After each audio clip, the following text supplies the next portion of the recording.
چوتھے نمبر پر بات جو میں نے آپ کی خدمت میں عرض کرنی ہے وہ ہے آن لائن تعلیم کی حیثیت۔ یہ بات ذہن نشین فرما لیں کہ رسول اکرم صلی اللہ علیہ وسلم پورے عالم کے نبی ہیں اور رسول اکرم صلی اللہ علیہ وسلم آخری نبی ہیں۔ آپ کے بعد کسی بھی نبی نے پیدا نہیں ہونا، کسی بھی نئے نبی نے نہیں آنا۔ علماء رسول اکرم صلی اللہ علیہ وسلم کے ورثاء ہیں۔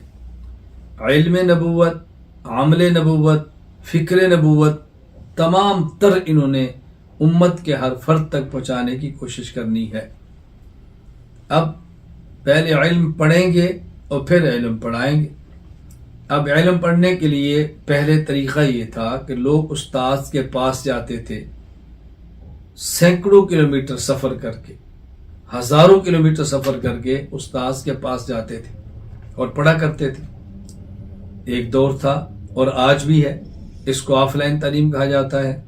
اس کے لیے مدارس بنائے گئے ہیں، مساجد میں مکاتب بنائے گئے ہیں اور بعض اساتذہ اپنے گھروں کے اندر بیٹھ کے پڑھاتے ہیں، طلبہ ان کے پاس آتے ہیں، علم حاصل کرتے ہیں۔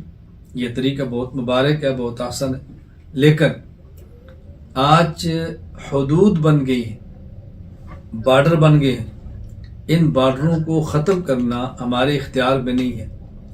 صرف اسلامی اور کفریہ ممالک کے درمیان نہیں بلکہ خود اسلامی ممالک کے درمیان وہ لائن بن گئی ہے، وہ بارڈر بن گئے ہیں، وہ حدود بن گئی ہیں کہ اس کو کراس کرنا اب مسلمان کے بس میں بھی نہیں۔ کہیں کسی کا پاسپورٹ نہیں ہے، کسی کا پاسپورٹ ہے تو ویزا نہیں ملتا، کسی کو ویزا مل سکتا ہے تو اس کے بعد ٹکٹ کی سہولت نہیں ہے، نہیں جا سکتے۔ اب علم حاصل کرنا ہے تو اس کے لیے کیا طریقہ اختیار کیا جائے؟ علم حاصل کرنا ہے اور جس شخص کے پاس جو فن موجود ہے اور ہم حاصل کرنا چاہتے ہیں اس تک جانا ہمارے بس میں نہیں، اس کا ہمارے پاس آنا ہمارے بس میں نہیں، اور ایک ذریعہ موجود ہے ہم اس کو استعمال کر کے اس علم حاصل کر سکتے ہیں، تو کیوں علم حاصل نہ کریں؟ میں کسی شخص کی تردید نہیں کرتا، میں اپنا ذوق، اپنی رائے پیش کر رہا ہوں، جس کی پابندی کسی شخص پر کوئی ضروری نہیں ہے۔ ہاں، میں چونکہ دیانت اس کو سمجھاؤں اور میں اس پر عمل نہیں کرتا تو ممکن ہے کہ روز قیامت مجھ سے اس کا حساب ہو کہ جب تو اس بات کو سمجھتا تھا، تجھ پر یہ بات کھل گئی تھی، تو نے ذریعے کو استعمال کر کے امت تک علم کو کیوں نہیں پہنچایا؟ وہ یہ کہ جب ایک چیز کا علم آپ حاصل کرنا چاہیں اور وہ علم آپ کے پاس پڑھانے والا موجود نہ ہو یا اس تک پہنچنا آپ کے لیے ممکن نہ ہو، اور ایک معقول ذریعہ استعمال کر کے آپ اسے علم اور دین حاصل کر سکتے ہیں، تو پھر آپ نے کیوں نہیں کیا؟ قیامت کو مواخذہ ہوگا اس کا، یاد رکھیں۔ میں ہرگز نہیں کہتا موبائل خریدو، میں ہرگز نہیں کہتا وائی فائی استعمال کرو، میں ہرگز نہیں کہتا نیٹ اور ڈیٹا استعمال کرو، میں ہرگز یہ نہیں کہتا۔ لیکن اگر کسی شخص کے پاس موبائل بھی ہے، ڈیٹا استعمال بھی کرتا ہے، وائی فائی استعمال کرتا ہے، انٹرنیٹ کا استعمال کرتا ہے، لیکن یا غلط چیزوں کے لیے یا جائز دنیاوی چیزوں کے لیے، تو وہ علم اور دین حاصل کرنے کے لیے ان ذرائع کا استعمال کیوں نہیں کرتا؟ یہ بات مجھے سمجھائیں، کیوں استعمال نہیں کرتا؟ استعمال کرنا چاہیے۔ ہاں، آپ کو ویڈیو سے اختلاف ہے، آڈیو سیکھیں۔ آج بھی دیکھیں ہمارا سبق ہو رہا ہے، آج بھی ہمارے سبق میں بہت بڑی تعداد خواتین کی ایسی موجود ہے کہ ویڈیو نہیں ہے بلکہ آڈیو سبق سن رہی ہے، احادیث پڑھ رہی ہیں۔ کس قدر مبارکباد کے مستحق ہیں یہ میری بیٹیاں، جو ہزاروں کلومیٹر مجھ سے دور بیٹھ کے علم حاصل کر رہی ہیں۔ آپ سوچ سکتے ہیں کہ ان کے لیے میرے دل سے کتنی دعائیں نکلتی ہوں گی۔ میرا ان سے کوئی خون کا رشتہ نہیں ہے، خاندان کا رشتہ نہیں ہے، علاقے کا تعلق نہیں ہے، رنگت کا تعلق نہیں ہے، اور ان میں سے اکثر کیا، میں اگر تمام کو تو غلط نہیں ہوگا، سوائے دو چند کے، میں ان کے نام سے واقف نہیں ہوں، میں ان کے والد یا شوہر سے واقف نہیں ہوں، میں ان کے علاقے سے واقف نہیں ہوں، اور اتنے دور دراز بیٹھ کے علم حاصل کر رہی ہیں. اللہ اکبر. اللہ تو ان کے دامن کو خوشیوں سے بھر دے.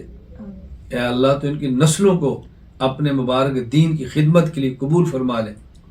دیکھیں ایک ہماری بیٹی ہے وہ فلم دیکھ رہی ہے، ہماری ہی بیٹی ہے ڈرامے دیکھ رہی ہے، ہماری ہی بیٹی ہے میڈیا کا غلط استعمال کر رہی ہے، اور ایک ہماری ہی بیٹی ہے اسی موبائل کو اللہ کا دین پڑھنے کے لیے استعمال کر رہی ہے، شریعت کو پڑھنے کے لیے استعمال کر رہی ہے، اپنی زندگی بدلنے کے لیے استعمال کر رہی ہے، اپنے آپ کو اللہ اور اللہ کے رسول صلی اللہ علیہ وسلم کے حکم کا پابند کرنے کے لیے استعمال کر رہی ہے.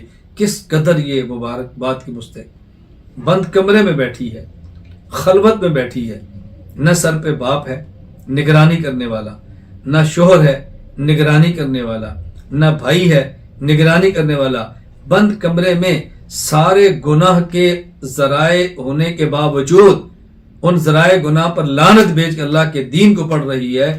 تو اس کو مبارک دینی چاہیے، یہ اس کی حوصلہ افزائی کرنی چاہیے، یہ اس کی حوصلہ شکنی کرنی چاہیے. مجھے افسوس ہوتا ہے کہ جب یہ بچیاں جو یوں اپنے دامن اور اپنی عفت اور عزت کو بچا کے دین حاصل کرنے کی رابطہ کرتی ہیں تو انہیں یہ کہہ دیا جاتا ہے کہ نہیں آن لائن کا فائدہ نہیں ہے، یہ ہمارے قابل کا طریقہ نہیں ہے، یہ مناسب نہیں ہے. اللہ کے لیے اللہ کے لیے اللہ کے لیے اس درد کو سمجھو اور امت کو بگاڑ سے محفوظ کرو، امت کو بگاڑ سے بچاؤ، امت کو بگاڑ سے بچاؤ. ہم حج کے لیے جب سفر کر کے مکہ مکرمہ جاتے ہیں، عمرہ کے لیے سفر کر کے بیت اللہ جاتے ہیں، کیا ہم جہازوں میں سفر نہیں کرتے؟ کہاں وہاں ایئر ہوسٹس خواتین نہیں ہوتی؟ کیا ویزا دینے کے لیے خواتین نہیں ہوتی؟ ہمارے ذمہ ہے ہم آنکھ کو جھکا لیں. ہم یہ نہیں کر سکتے کہ میں عمرہ نہیں کروں گا چونکہ وہاں سٹمپ لگانے والی عورت ہے، میں وہاں حج پہ نہیں جاؤں گا کیونکہ جس جہاز پہ جانا ہے اس کے اندر ایئر ہوسٹس عورت ہے. آپ انکار کریں گے؟ ہاں یہ ہے اللہ کا حکم ہے قل للمؤمنین یغضوا من ابصارهم. اپنی آنکھ کو جھکا لو، آنکھ کو نیچے کرو، حج کا سفر بھی کرو، عمرے کا سفر بھی کرو، اللہ کے دین کو پھیلانے کا سفر بھی کرو اور علم کا سفر بھی کرو. سب کرتے ہیں. جب ہم علم حاصل کرنے کے لیے ایک شہر سے دوسرے شہر جاتے ہیں، ایک ملک سے دوسرے ملک جاتے ہیں، اس میں تصاویر بھی بناتے ہیں، پاسپورٹ بھی بناتے ہیں، پیسے بھی خرچ کرتے ہیں، اور جہازوں پر ایئر ہوسٹسیں بھی موجود ہوتی ہیں. ان جہازوں میں شراب بھی چل رہا ہوتا ہے، ہم استعمال نہ کریں چل رہا ہوتا ہے. ان جہازوں میں ٹی وی بھی چل رہے ہوتے ہیں، ہم سفر کر رہے ہوتے ہیں. ان جہازوں میں رمضان کے دنوں میں روزے توڑے جا رہے ہوتے ہیں، ہم ان تمام گناہوں کے باوجود سفر کر رہے ہوتے ہیں. اور ہمارا موقف کیا ہوتا ہے؟ یہ ہمارے اختیار میں نہیں ہے، یہ ہمارے اختیار میں نہیں ہے، ہمارے اختیار میں نہیں. تو جس طرح وہ آپ کے اختیار میں نہیں ہے تو مجھے آپ بتائیں، آپ گھر بیٹھ کے دین دور بیٹھ کے عالم اور عالم سے حاصل کریں اور پیسے بھی کم خرچ ہو، سفر بھی نہ ہو، وقت بھی بچ جائے، تو یہ اللہ کی کتنی بڑی نعمت ہے. اس نعمت کی قدر کیوں نہیں کرتے؟ اور پھر آپ یقین فرمائیں کہ آف لائن مدارس میں علماء کرام خواتین کو پڑھا رہے ہیں. میں اس کا مخالف نہیں ہوں، وہ میری ترتیب یہ نہیں ہے.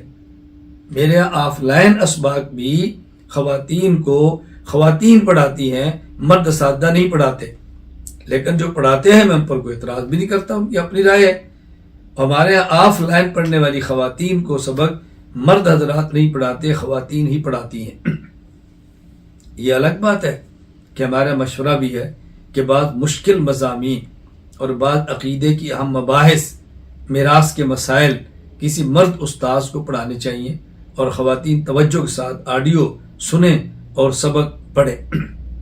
اور جب اشکال پیش آئے تو اپنی معلمات سے کریں اور معلمات کے واسطہ سے آگے اساتذہ تک بات پہنچے. یہ ہمارے ایک ترتیب چل رہی ہے. میرے اور میرے پاس پڑھنے والی خواتین کے درمیان میری بیٹیاں واسطہ ہیں، میری گھر والیاں واسطہ ہیں. براہ راست ان کے ساتھ میرا سبق نہیں ہوتا. مہینے میں ایک بار بیٹھتا ہوں، آدھا گھنٹہ سبق، آدھا گھنٹے سوالات کے جواب. خیر یہ ایک الگ بات ہے، میں ایک صورت کو صفائیاں نہیں دے رہا. میں یہ عرض کر رہا ہوں کہ آن لائن حکومتیں چل رہی ہیں، آن لائن یونیورسٹیاں چل رہی ہیں، آن لائن اربوں کھربوں ڈالر کا بزنس ہو رہا ہے، آن لائن ویزے مل رہے ہیں، آن لائن ٹکٹیں مل رہی ہیں، آن لائن پورے سفروں کا ترتیب بن رہی ہے، آن لائن شادیاں ہو رہی ہیں. اس دین کو جائز طریقے پر آن لائن پھیلنے دو.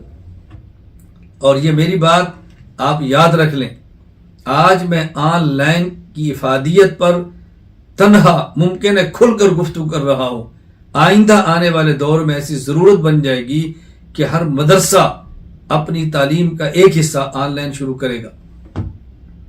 میں نے جب آج سے تقریباً کم و بیش کوئی 20 سال 15-20 سال قبل کی بات ہے، جب یہ میڈیا پر گفتگو کی تھی، تو میں دعویٰ تو نہیں کرتا، لیکن ممکن ہے اس وقت ہمارے اہل سنت والجماعت احناف دیوبند میں تنہا ہوں گا جس نے عقیدے کے عنوان پر، اپنے مسلک کے عنوان پر اعتدال کے ساتھ، دلائل کے ساتھ اکابر کے مسلک کو بیان کرنا شروع کیا.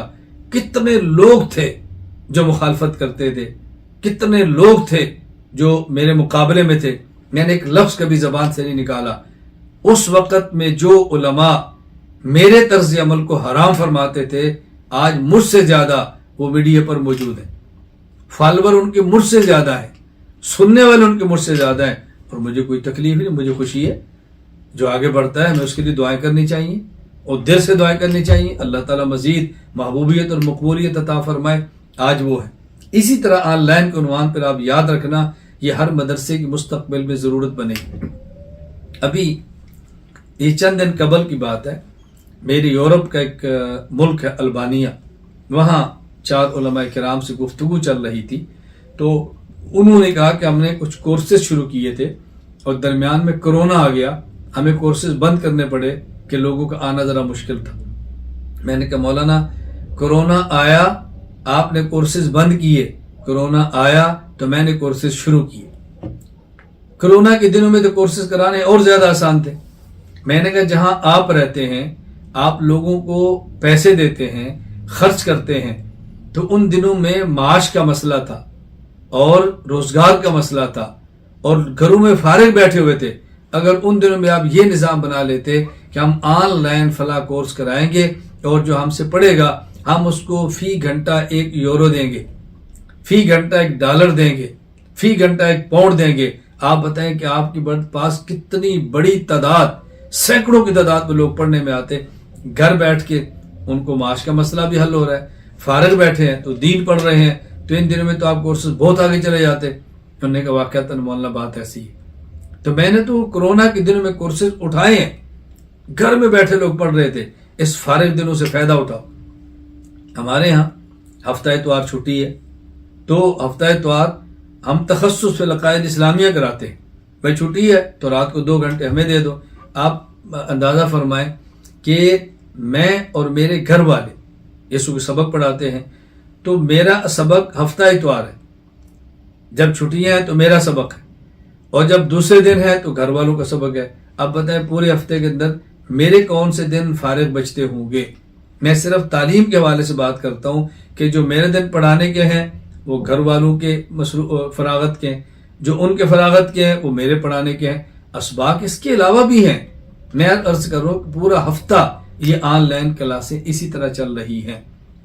میں اگر اللہ گواہ ہے آپ کو آن لائن مجھ سے بیعت ہونے والے حضرات اور خواتین کی کارگزاریاں پیش کروں تو آپ اش کر اٹھیں. اس طرح زندگی بدلی ہے مردوں کی، اس طرح زندگی بدلی ہے خواتین کی. کئی ایک خواتین گناہوں سے توبہ، پردے کا اہتمام، عقائد میں پختگی، اپنے مسلک پہ مضبوطی، شریعت کے مطابق زندگی. کتنی خواتین اور کتنے مرد، حرام کاروبار سے چھٹکارا، زکاتوں کا آغاز. آپ اندازہ کریں. یعنی میں اگر آپ کو بتاؤں آپ کے لیے بعض باتیں ماننا مشکل ہو جائیں گی. میرے علم میں بعض ایسی نوجوان بچیاں ہیں جنہوں نے 6 سال کی نمازیں لوٹائی ہیں کہ ہمیں عرصہ گزر گیا، ہم نمازیں نہیں پڑھ سکی. حضرت کیا کریں؟ میں نے کہا بیٹی لوٹانا شروع کرو. ترتیب کیا ہے؟ میں نے کہا یہ ترتیب ہے، ترتیب بتاؤ اور مجھے ہفتے بعد میسج کرو. پورے ہفتے بعد میسج کر دی، میری اتنی نمازیں ہوگی، اتنی ہوگی، اتنی ہوگی. 6 سال کی نمازیں. آپ بتائیں کتنی فکر پیدا ہوئی. بلکہ ایک شخص نے مجھے رابطہ کیا آسٹریلیا سے، کہا جی میں بوڑھا ہو گیا ہوں، بیماریاں بہت ہیں، موت کے ساتھ نظر آتے ہیں، اور 30 سال کی نمازیں میرے ذمہ ہیں، میں بہت پریشان۔ میں نے کہا آپ 30 سال کی نمازیں لٹائیں، کہا مجھے نظر نہیں آتا میں لٹا پاؤں گا، اچانک کی موت آ جائے تو میرا کیا بنے گا؟ میں نے کہا بسم اللہ پڑھ کے شروع کریں، جو رہ جائے گی تو اپنی اولاد کو وصیت کر دیں، وہ فدیہ کر دیں۔ کہا مولانا مجھے ڈر لگتا ہے کہ نمازیں بھی نہ پڑھ پاؤں اور میری اولاد فدیہ بھی نہ ادا کرے، لہٰذا میں اپنی نمازوں کا فدیہ دینا چاہتا ہوں۔ میں نے پوچھا کتنا بنتا ہے؟ کہا 30 لاکھ، 3 ملین۔ آپ بتائیں 3 ملین اس نے ادا کر دیا فدیہ کہ میں بیمار ہوں، میں نمازیں نہیں پڑھ پاؤں گا، میں فدیہ دینا چاہتا ہوں۔ یہ میں آن لائن کی بات کر رہا ہوں۔